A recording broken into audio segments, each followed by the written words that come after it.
देखिए, भूतपूर्व मेयर ने जो बात बोला है वो बात गलत नहीं है। जब प्लान आता है सैंक्शन के लिए, वो चेक करते हैं इंजीनियर्स, उसके बाद ये धीरे धीरे ऊपर जाता है, फिर कमिश्नर होके मेयर के पास जाता है। मेयर का साइन के बिना कोई प्लान पास नहीं हो सकता, बट इसका मतलब नहीं है कि मेयर को पता है प्लान के अंदर क्या है।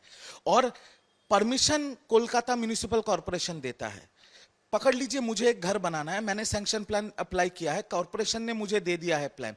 उसके बाद जब मैं घर बना रहा हूं, अगर मैं उसमें सस्ते चीजों का इस्तेमाल किया, स्टोन चिप से लेके बीम से लेके सीमेंट, सस्ते क्वालिटी का यूज किया, या जो लोग मेरे घर बना रहे हैं उन लोगों को पता ही नहीं है कैसे बनाना है, और वो घर टूट के लोगों की मौत हो जाती है, तो उसमें जिम्मेदारी पहले आता है जिनका जो बना रहे हैं। 5 अरेस्ट हुआ है, 14 लोग मर चुके हैं। मुख्यमंत्री खुद विधानसभा में खड़े होकर बोला है कि मेयर का साइन है इस पेपर में। एक हाई पावर्ड एसआईटी का गठन हुआ है, इन्वेस्टिगेशन चल रहा है। अगर इन्वेस्टिगेशन में मेयर का नाम आएगा तो मेयर के खिलाफ कार्रवाई होगी। बट सवाल इस पे ये आता है कि जब मुख्यमंत्री खुद विधानसभा में खड़े होकर एक कागज पे मेयर का नाम दिखा के बोल रहे हैं कि मैं किसी को नहीं छोड़ूंगा, पर 2 दिन पहले तो हमारे जो भूतपूर्व मेयर हैं वो तो पब्लिक अकाउंट्स कमेटी के चेयरमैन बन गए हैं, अभी लाल बत्ती लेके सिक्योरिटी लेके घूमेंगे। तो पूरा बंगाल ये देखना चाहता है कि ये जो 14 इनोसेंट लोगों की मौत हुई है, अकाउंटेबिलिटी फिक्स हो रही है, तो उसमें आगे चल के ये हाई पावर्ड कमेटी किन किन का नाम सामने लाती है। क्योंकि मुख्यमंत्री ने जब कल एक काली व्यक्ति का नाम लिया है, वो व्यक्ति कल रात को ही अरेस्ट हो गया। अभी आगे चल के इन्वेस्टिगेशन में क्या होता है वो इन्वेस्टिगेशन को पता है। और हमारे पुराने मेयर कलकत्ता के बॉबी हकीम साहब, जो अभी पब्लिक अकाउंट कमेटी के चेयरमैन हैं, उनका नाम सामने आता है और उनके खिलाफ कुछ कार्रवाई होता है कि नहीं, वो समय बताएगा। जैसे आपने बोला, ये वाकई सही है कि मुख्यमंत्री ने कालीचरण का नाम लिया था। वो इंसान है जो मेयर के ओएसडी थे। ये तक कहा गया है कि बिना उनके परमिशन के कोई प्लान पास होता ही नहीं था। बोल सकते हैं कि मेयर को बाईपास करके कालीचरण ये करते थे, क्योंकि मुख्यमंत्री ने ये भी जिक्र किया कि Kalicharan appointed by cabinet state यानी अभिषेक बनर्जी। देखिए, अभी मुख्यमंत्री के पास जो इंटेलिजेंस रिपोर्ट है वो तो मेरे पास नहीं हो सकता, बट मुझे जितना पता है, क्योंकि मैंने 15 साल तृणमूल कांग्रेस किया है, कि Kalicharan Banerjee was the de facto mayor of Kolkata.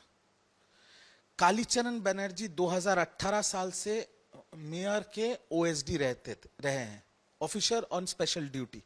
Kalicharan Banerjee के साइन के बिना कोई फाइल पास नहीं होता था।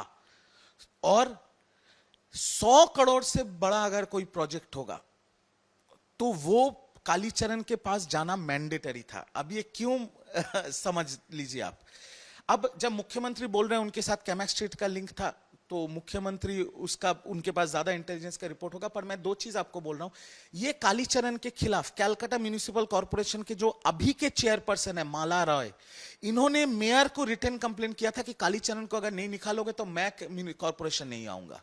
और इस कालीचरण के खिलाफ 2022 या 23 में अभिषेक बनर्जी के ऑफिस से आयन बोल के एक लड़के ने शेक्सपियर सरोनी पुलिस स्टेशन में एफआईआर तक दाखिल किया था, कटमनी, तोलाबाजी और सिंडिकेट के खिलाफ।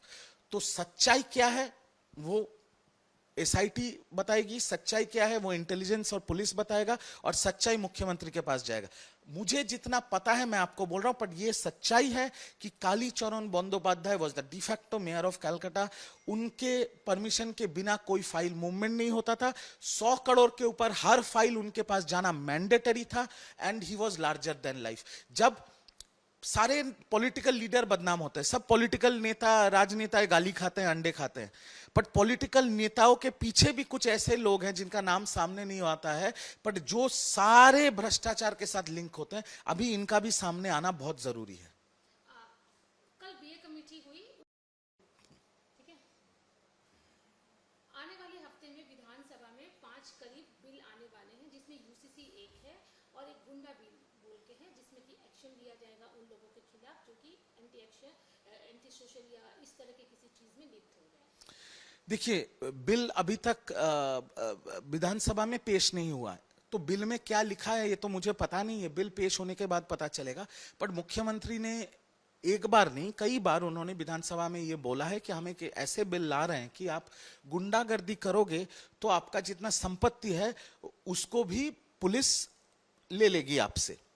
तो इस पे बिल में क्या है मुझे पता नहीं है, बट मेरा सिर्फ इतना ही दरख्वास्त रहेगा या अनुरोध रहेगा मुख्यमंत्री के पास या पश्चिम बंगाल सरकार के पास कि ये देखना पड़ेगा कि ये बिल अब्यूज ना हो, और वो मैं ये बोल रहा हूं पॉलिटिकली अब्यूज ना हो। क्योंकि अभी देखिए बंगाल विधानसभा में विपक्ष कौन है? एक तरफ ऋतुब्रत तृणमूल है, एक तरफ ममता तृणमूल है, सीपीएम के एक एमएलए, आईएसएफ के एक एमएलए और एयूजीपी के एक एमएलए है। तो विपक्ष तो ऐसा है और बिखरा हुआ है। पर बात यह है कि इस बिल में जो बोला जा रहा है कि आप गुंडे हैं तो आपके सारे संपत्ति पुलिस ले लेगी, गुंडा कौन है ये तय कौन करेगा? मेरा सिर्फ सवाल इतना है कि गुंडा कौन है वो तय कौन करेगा? क्योंकि पुलिस तो सरकार के हाथ में है। अगर पकड़ लीजिए विपक्ष का कोई नेता, पकड़ लीजिए सीपीएम के जो विधायक है, वो खुल के अटैक कर रहे हैं आपके क्या कहते हैं जो सत्ता में जो पार्टी बैठी है बीजेपी को, अगर कल पुलिस उनको गुंडा बता देगी तो क्या उनका संपत्ति हड़प लिया जाएगा क्योंकि वो सरकार के खिलाफ बात कर रहे हैं? तो मुझे नहीं पता बिल में क्या है। मेरा सिर्फ इतना दरख्वास्त रहेगा माननीय मुख्यमंत्री और सरकार के पास कि आपको नजर रखना पड़ेगा, क्योंकि आप ये बिल ला रहे हैं कि इस बिल का अब्यूज ना हो। इस बिल को आपके राजनीतिक जो विरोधी है उनके ऊपर टारगेट ना किया जाए, उनकी आवाज को दबाने के लिए या उनको डराने धमकाने के लिए। मेरी सिर्फ इतनी दरख्वास्त है। देखिए यूसीसी तो एक बहुत बड़ा बिल है, मैंने भी सुना है, मैंने भी ट्वीट किया है, क्योंकि बहुत वरिष्ठ पत्रकार जो है उन्होंने ये लीक किया है। तो मैंने सुना है अगले हफ्ते यूसीसी का बिल आने वाला है। अब यूसीसी का जब बिल आएगा तब फिर से देखना पड़ेगा उसमें क्या क्लॉजेस हैं, बट बाकी जहां जहां उत्तराखंड वगैरह जहां पर यूसीसी चल रहा है, अगर वो ही क्लॉजेस होंगे तो इसमें विपक्ष के बोलने का जगह है। और इसमें जो हर स्टेट में हो रहा है, बंगाल में क्या है, बंगाल के डेमोग्राफी के हिसाब से कुछ ऐसे पॉकेट्स हैं जहां पर जिनको हम माइनॉरिटी कहते हैं, अगर मैं खुल के कहूं जो मुस्लिम संप्रदाय के लोग हैं वो मेजॉरिटी है, जैसे मालदा हो गया, मुर्शिदाबाद हो गया, वगैरह वगैरह जगह हो गया।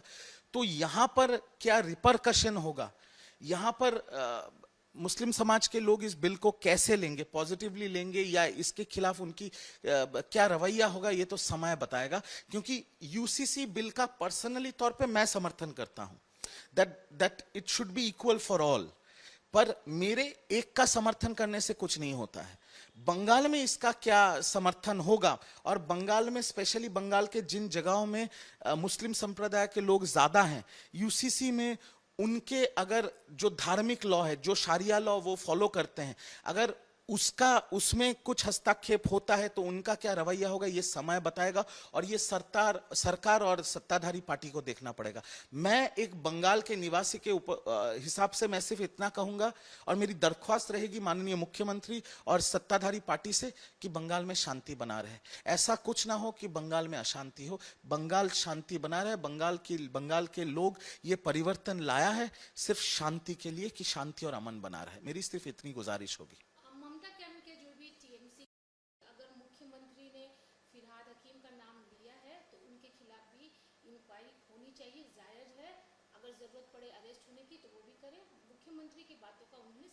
नहीं, अभी तो वो बोलेंगे ही ये बात, क्योंकि पिछले 15 साल फिरहाद हकीम साहब जो हमारे पूर्व मेयर हैं बॉबीदा, वो तो आप पिछले 15 साल में ममता दीदी का कोई भी फोटो उठा लीजिए, या तो वो बाएं तरफ है या तो वो दाएं तरफ है। तो 15 साल कोई कुछ नहीं बोला। अभी कोई भी अपना व्यक्तिगत कारण से वो अभी चले गए हैं ऋतुब्रतो कैंप में, अभी वो अच्छे तृणमूल भालो तृणमूल बन गए हैं, पीएसी के चेयरमैन बन गए हैं। तो जाहिर सी बात है कि कालीघाट तृणमूल कांग्रेस या ममता तृणमूल कांग्रेस के लोग उनको गालियां देंगे, उनकी अरेस्ट की मांग करेंगे। मैं तो सिर्फ इतना ही कहूंगा कि मुख्यमंत्री के निर्देश से एक बहुत हाई पावर एसआईटी बना है जहां पर कई सारे आईएएस आईपीएस ऑफिसर्स हैं। जांच होगी और जांच में अगर एक्स मेयर का नाम आएगा तो the law should take its own course. कि मैं इतना बोलूंगा कि ऐसा कोई हादसा जहां पर 14 बेगुनाहों की जान चली गई है, वहां पर कानूनी कार्रवाई होना चाहिए, और अगर किसी का डायरेक्ट इन्वॉल्वमेंट हो, वो कोई भी हो, वो इंजीनियर हो या एक्स मेयर हो, सबके खिलाफ कार्रवाई होनी चाहिए। एक्स मेयर और पीएसी चेयरमैन होने से अगर वो छूट जाए तो फिर ये प्रेसिडेंट सही नहीं होगा। अगर इन्वॉल्वमेंट है तो कार्रवाई होनी चाहिए, इन्वॉल्वमेंट नहीं है तो फिर क्या बात है। वर्सेस टीएमसी की बात करें तो जो रीतो ग्रुप है उन्होंने अपने सिंबल के लिए कि टीएमसी का सिंबल उनका है, उसके लिए सारे पेपर्स जो है वो ईसीआई में दे दिए हैं। फिजिकली भी यहाँ वाले जो इसी का ऑफिस है वहाँ भी मिलकर आ गए हैं। उधर दूसरे साइड वाला जो ममता कैंप वाला है उनका अभी भी वही कंटिन्यू कहना है कि TMC means Mamata Banerjee means TMC. देखिए, इसमें मेरा एक टेक्निकल उत्तर है और एक पॉलिटिकल उत्तर है। टेक्निकल उत्तर यह है कि एक सुप्रीम कोर्ट का 5 जज बेंच का जजमेंट है, जहां पर ex chief justice of India DY Chandrachud ji खुद थे। Subhash Desai versus principal secretary government of Maharashtra 2023, जहां पे ये है वो एकनाथ शिंदे और शिवसेना वाला केस, जहां पे ये क्लियरली बोला गया है कि भले ही जितने भी विधायक आपका पार्टी छोड़ के चले जाए या दूसरा पार्टी बना ले, वो नहीं बोल सकते हैं कि वही ओरिजिनल पार्टी है। यह है टेक्निकल इशू। अभी इसके ऊपर सिद्धांत लेगा आपका चुनाव आयोग, फिर यह मामला हाई कोर्ट से लेकर सुप्रीम कोर्ट तक चलेगा, यह लंबा खींचेगा। पर इलेक्टोरल पॉलिटिक्स में नंबर सर्वोपरि है, नंबर उनके पास है, यह साफ बात है, पर यह जाएगा सुप्रीम कोर्ट तक। पर पॉलिटिकल मैं बात आपको यह बताना चाहता हूं कि आज एक चीज पकड़ लीजिए, क्या कोई बोल सकता है, भले ही 2/3 मेजोरिटी लेके अगर वो निकल जाते 1982, 1983 या 1984 में बीजेपी से, कि अटल बिहारी जी बीजेपी नहीं है। भारत रत्न अटल बिहारी वाजपेयी जी भारतीय जनता पार्टी के पहले अध्यक्ष थे, राष्ट्रीय अध्यक्ष, फर्स्ट प्रेसिडेंट ऑफ बीजेपी। क्या आप बोल सकते हैं वो बीजेपी नहीं है? अगर बाला साहेब जिंदा होते तो क्या एकनाथ शिंदे जी बोल पाते कि वो शिवसेना नहीं है, हम शिवसेना है? तो वैसे ही ममता बनर्जी जी ने जन्म दिया है तृणमूल कांग्रेस का 1 जनवरी 1998 को। ऋतुव्रत जी के पास नंबर हो सकते हैं, विधायक हो सकते हैं, काउंसिलर्स हो सकते हैं, पूरे बंगाल के डिस्ट्रिक्ट वाइज लीडर्स हो सकते हैं, पर एक छोटा सा चीज है, पब्लिक ने 34 साल